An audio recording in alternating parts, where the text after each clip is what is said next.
24 अगस्त 2001 का दिन बिल्कुल आम सा दिन था। एयर ट्रांसैट फ्लाइट 236 एक एयरबस 1830 टोरंटो कनाडा से उड़ान भरी।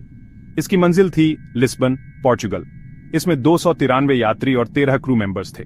सब एक ट्रांसएटलांटिक सफर के लिए तैयार थे। उड़ान रूटीन की थी। टेकोनफ स्मूथ था।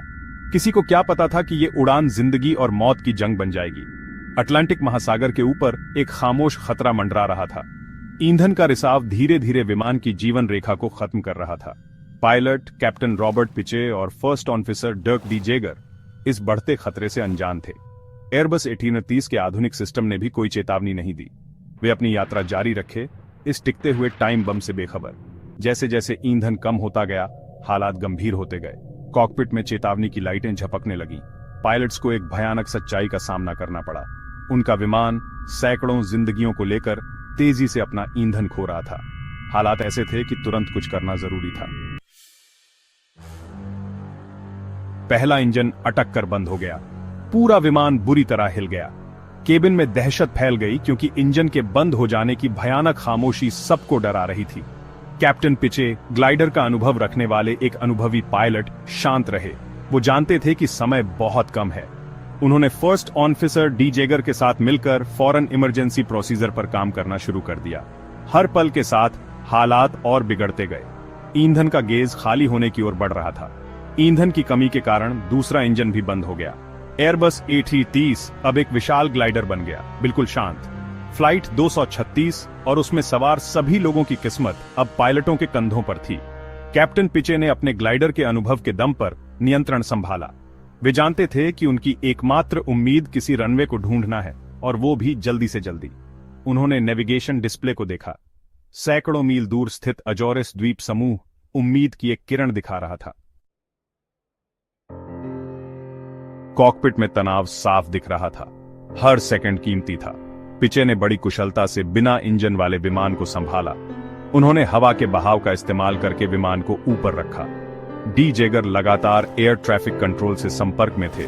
उन्हें अपने खराब हालात और अपने लक्ष्य के बारे में बता रहे थे। अजोरेस में लाजेस एयरबेस। नीचे उतरना खतरे से भरा था। एयरबस 1830 जो इंजन से चलने के लिए बनाया गया था, बिना इंजन के ग्लाइडिंग के असामान्य दबाव में तड़प रहा था। पिचे पूरी हिम्मत के साथ फ्लैप्स और रडर को एडजस्ट करते रहे। 33,000 फीट से नीचे आते हुए उन्होंने विमान पर नियंत्रण बनाए रखने के लिए संघर्ष किया। यात्रियों को इमरजेंसी के बारे में बता दिया गया था।